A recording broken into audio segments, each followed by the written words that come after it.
नमस्कार, मैं नवनीत सिन्हा। आप देख रहे हैं द रिफॉर्मर न्यूज़।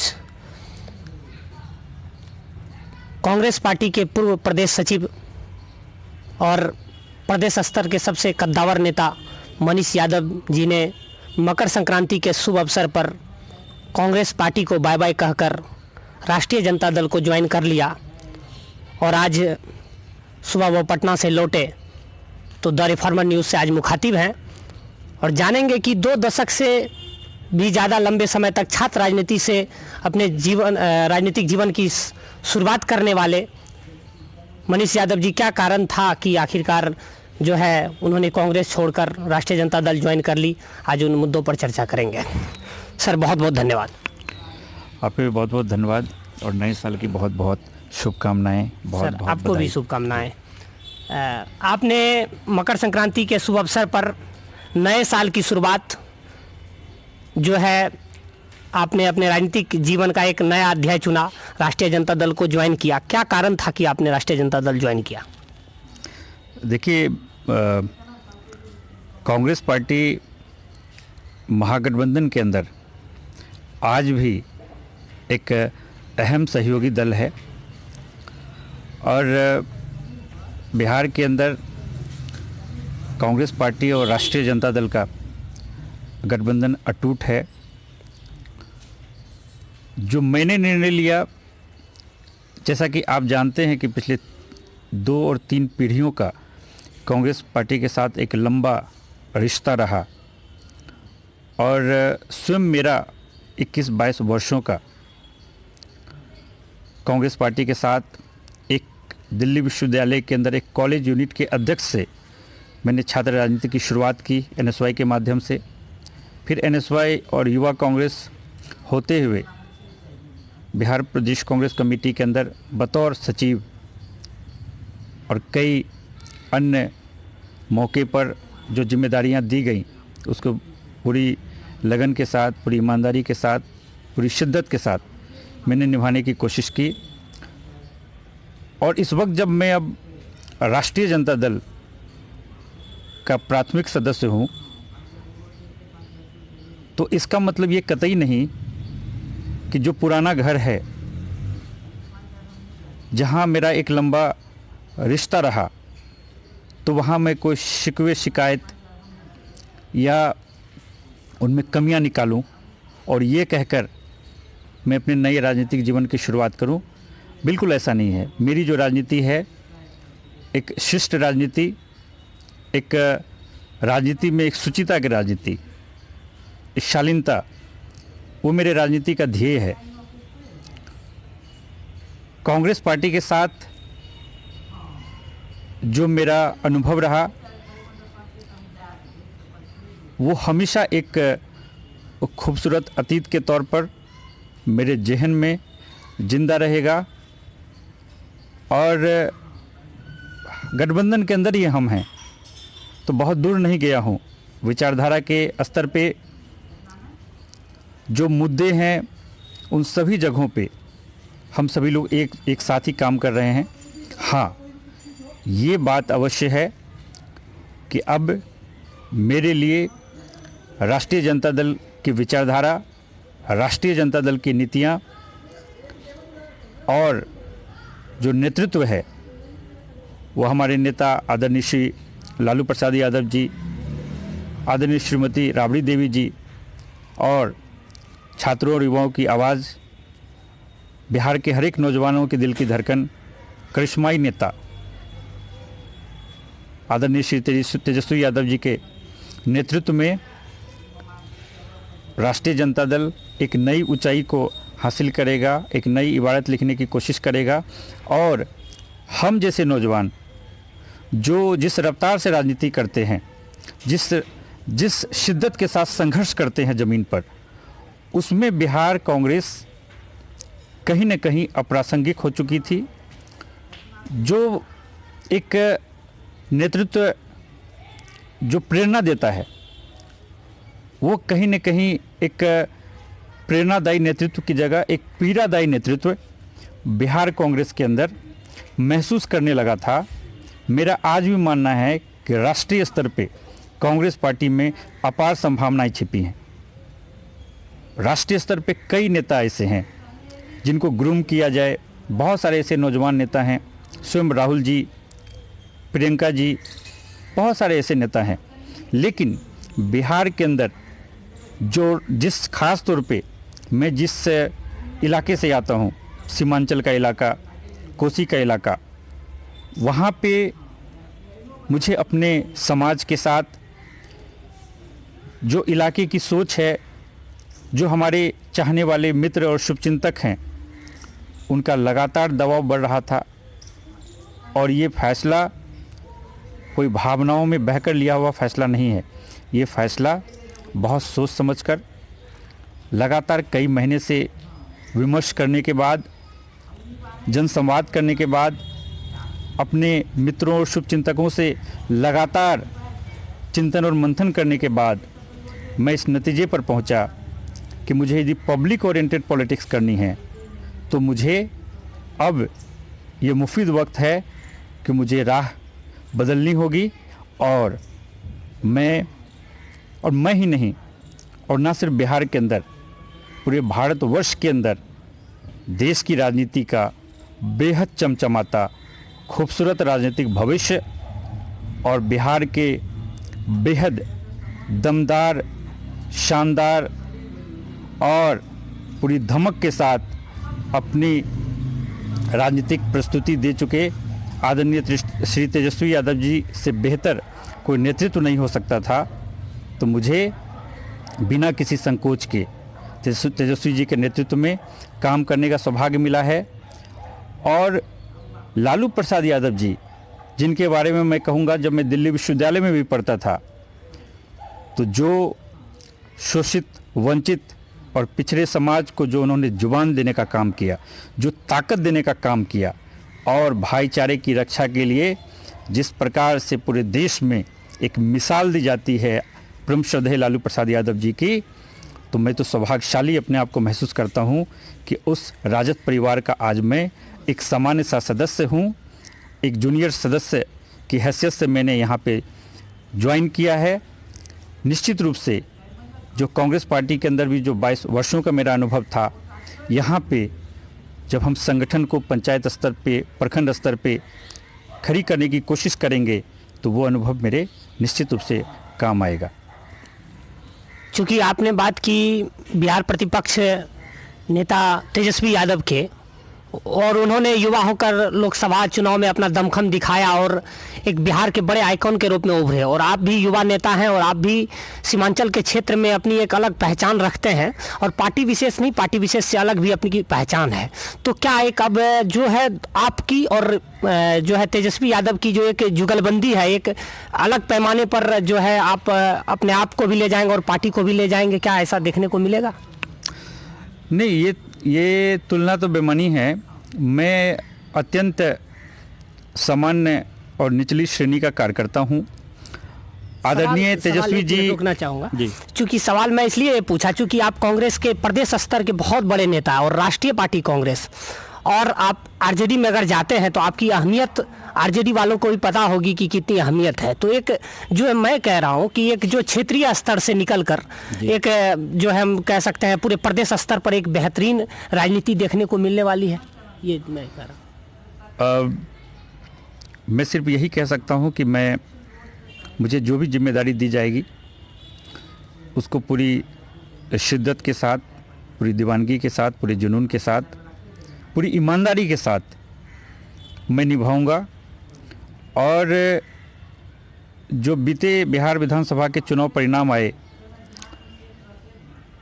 और जो सबसे ज़्यादा उम्मीद सीमांचल और कोसी के इलाके को लेकर थी, और जब पिछले चुनाव के दरमियान जो प्रथम 2 चरण के चुनाव समाप्त हुए थे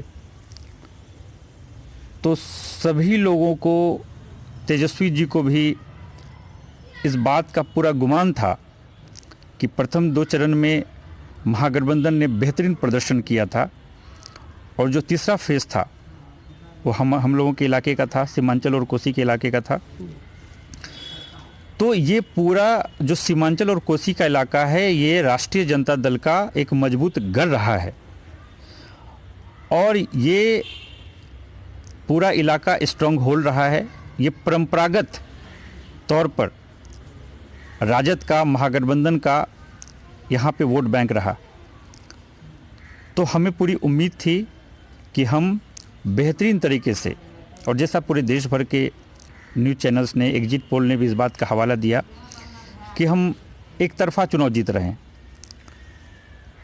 और आज जब हम थोड़े से कुछ सीटों की वजह से हम सरकार बनाने से चूक गए, तो ऐसे में जो हमारे इलाके में जो अररिया जिला, जो कि राजद का ट्रेडिशनल एक गढ़ रहा करता था, वहाँ अररिया ज़िले में एक भी सीट पर राजद का नहीं जीत पाना अत्यंत दुर्भाग्यपूर्ण है। सीमांचल और कोसी के इलाके में कई ऐसी सीटें जहां थोड़े थोड़े मार्जिन से हम चुनाव हार गए। स्वयं मैं जहां गिरी विधानसभा नरपतगंज से आता हूं, वहां सचमुच में हमें चिंतन और मंथन की आवश्यकता है। हम पल्ला नहीं झाड़ सकते। हार हो या जीत हो, जब ताली भी कप्तान को तो गाली भी कप्तान को। जब आप जीत में श्रेय लेते हैं तो हार की जवाबदेही भी आपको लेनी होगी। और क्योंकि गिरी प्रखंड मेरा नरपतगंज है, भड़गामा प्रखंड और गिरी विधानसभा नरपतगंज के अंदर, इसको मैंने बहुत गहरे तरीके से इसका गहन अध्ययन किया। और जब आदरणीय तेजस्वी यादव जी के साथ पटना में मेरी मुलाकात हुई, और जब आदरणीय तेजस्वी जी ने मुझसे पूछा कि सीमांचल के इलाके में जो रिजल्ट आए हैं वो हमारे मन मुताबिक नहीं आए, इसके क्या कारण रहे, तो मैंने आदरणीय तेजस्वी जी को हमने ये बताया कि हमें जब तक हम जो बूथ और पंचायत स्तर पे जो हमारा संगठन है, वो संगठन को शक्ति नहीं मिलेगी। एक नए सिरे से, एक नई ऊर्जा के साथ, एक नई सोच के साथ, नए आइडियाज़ के साथ, एक नवीन विचार लिए हुए हम जब तक नौजवानों को, महिलाओं को, हर जाति, वर्ग, धर्म और समुदाय के लोगों को गले नहीं लगाएंगे, आत्मसात नहीं करेंगे, तब तक हम ये थोड़े थोड़े मार्जिन से जो हार रहे हैं, ये आगे भी ऐसे परिणाम हमें भुगतने पड़ सकते हैं। मेरी बात को पूरी गंभीरता से हमारे नेता ने सुना और मैंने उनको बड़े अदब के साथ एक सुझाव भी दिया। मैंने कहा कि सर, मेरा ये मानना है कि बिहार के 243 विधानसभा क्षेत्र हैं, प्रत्येक विधानसभा में एक तेजस्वी यादव पैदा हो, और यदि प्रत्येक विधानसभा में एक तेजस्वी यादव पैदा ना भी हो पाए तो प्रत्येक जिले में एक तेजस्वी यादव पैदा हो, जो तेजस्वी जी के तेजस्वी जी के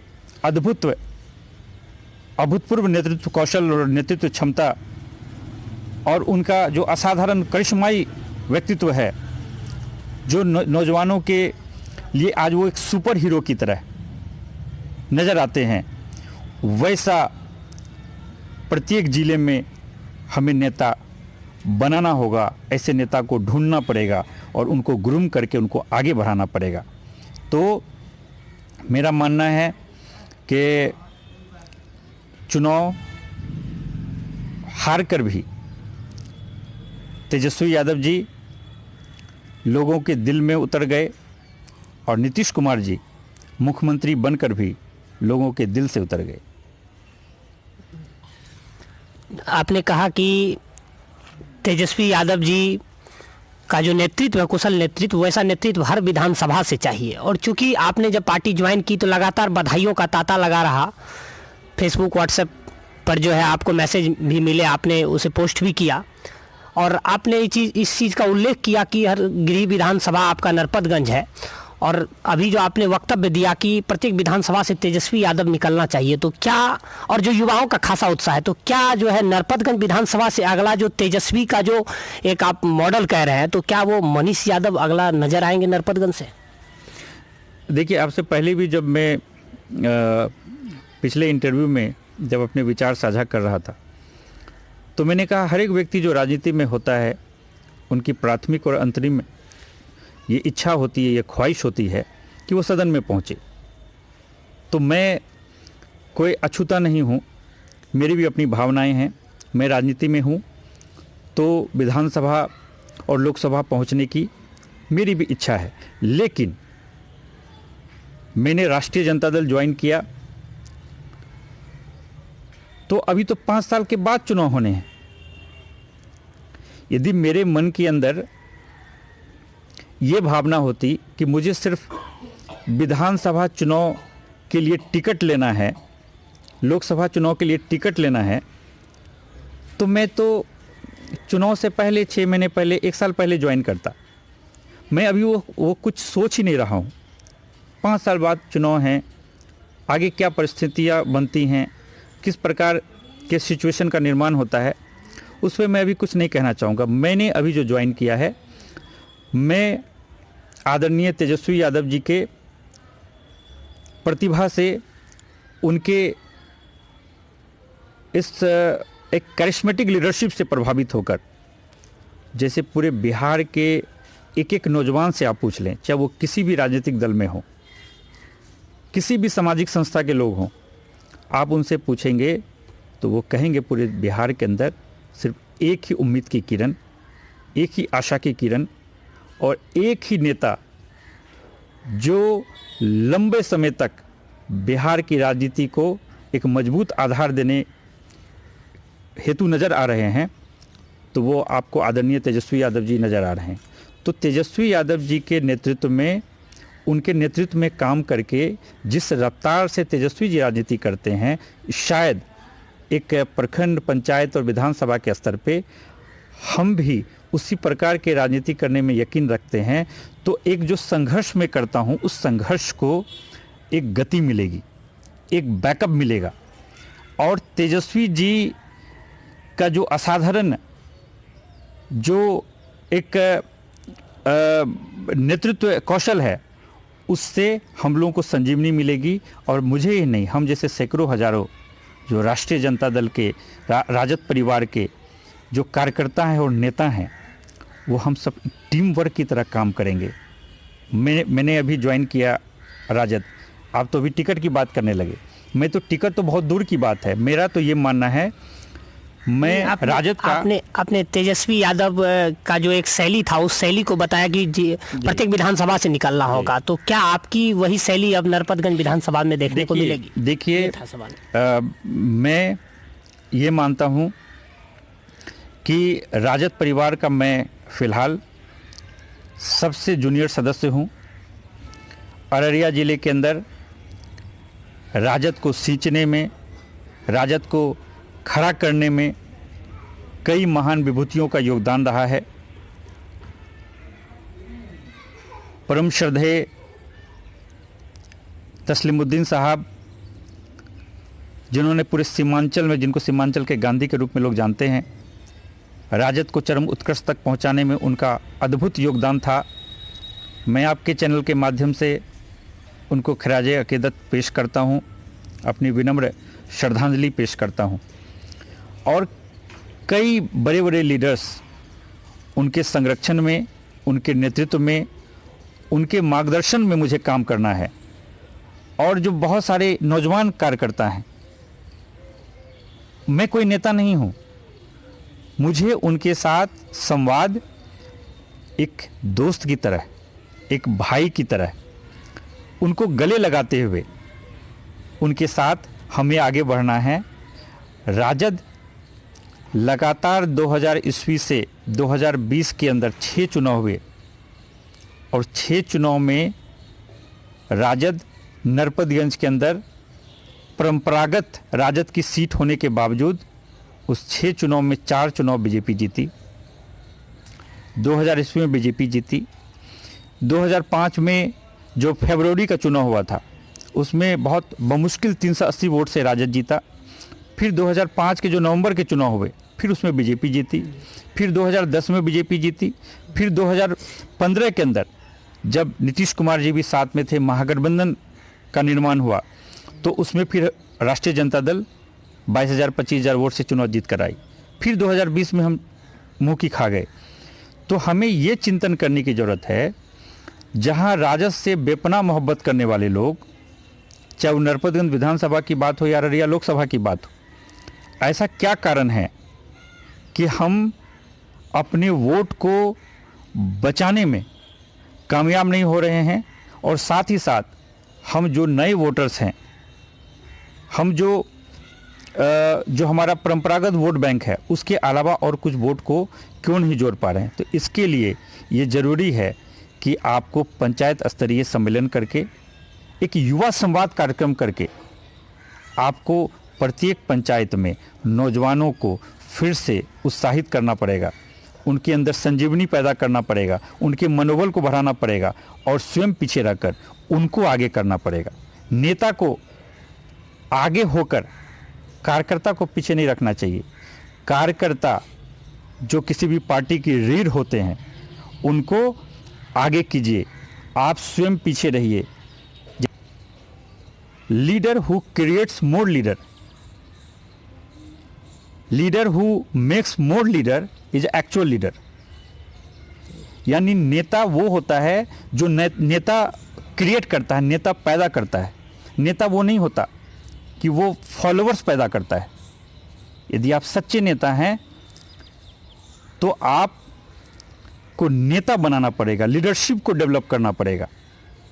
और आज यदि तेजस्वी यादव जी के समक्ष मैंने ये सुझाव रखा पूरी विनम्रता के साथ कि प्रत्येक विधानसभा में, प्रत्येक जिले में एक तेजस्वी यादव पैदा होना चाहिए, तो इसके पीछे जो मेरा उद्देश्य था, जो मेरा ध्येय था, कि उसी वाइब्रेंट सोच के साथ, उसी नए आइडियाज़ के साथ, विजन के साथ जो तेजस्वी जी राजनीति करते हैं, उसी प्रकार का विजनरी लीडरशिप हर एक ज़िले में मिले, हर एक असेंबली में मिले, तब जाकर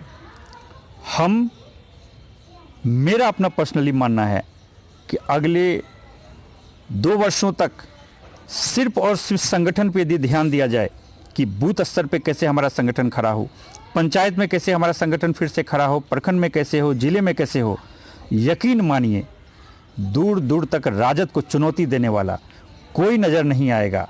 आज जब पूरा मंत्रिमंडल, केंद्र सरकार हो और बिहार सरकार हो, सारा ताकत, पैसा, पूरा प्रशासनिक जो ढांचा है उसका इस्तेमाल करके, उसके बावजूद भी यदि आप नैतिकता की बात करते हैं तो तेजस्वी यादव जी चुनाव जीत चुके। मैं उन कारणों में नहीं जाना चाहता कि फिर क्या हुआ, किस प्रकार की बेईमानी हुई, क्या नहीं हुआ, वो एक अलग मसला है। मेरा ये मानना है कि एक वीर योद्धा की तरह अकेले दम पर बखूबी उन्होंने पूरे देश के प्रधानमंत्री से लेकर पूरा केंद्रीय मंत्रिमंडल, बिहार की पूरी सरकार चुनाव लड़ रही थी, और एक अकेला नौजवान उन्होंने उनको पानी पिला दिया। मैं खुद मानता हूं जो गठबंधन दल के साथ भी कांग्रेस पार्टी का भी जो सहयोग होना चाहिए था, वो सहयोग भी नहीं मिला। एक यदि कोई मर्सिडीज़ की स्पीड से, रफ्तार से कोई भाग रहा है, और दूसरा यदि मारुति 800 की रफ्तार से भाग रहा है, तो मर्सिडीज़ वाले की भी रफ्तार पे फ़र्क पड़ता है।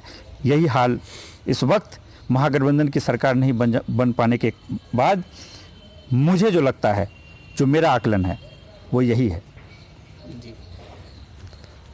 तो ये थे आरजेडी में ज्वाइन किए कांग्रेस के पूर्व सचिव मनीष यादव जी। आपने द रिफॉर्मर न्यूज़ को समय दिया, इसके लिए बहुत बहुत धन्यवाद। आपका भी बहुत बहुत धन्यवाद, और आपको बहुत बहुत शुभकामनाएं। आपका चैनल न सिर्फ शहर के अंदर, देहात के इलाके में, रूरल एरियाज़ में जिस प्रकार से इतने कम समय में प्रचलित हुआ है, जिस प्रकार से मशहूर हुआ है, मैं आपको दिल की गहराई से बहुत बहुत बधाई और बहुत बहुत शुभकामनाएं देना चाहता हूं, और नव वर्ष में आपका चैनल और प्रगति करे, इसके लिए बहुत बहुत शुभकामनाएं। आपका भी दिल की गहराइयों से आभार। धन्यवाद। देखते रहिए द रिफॉर्मर न्यूज़। जय हिंद।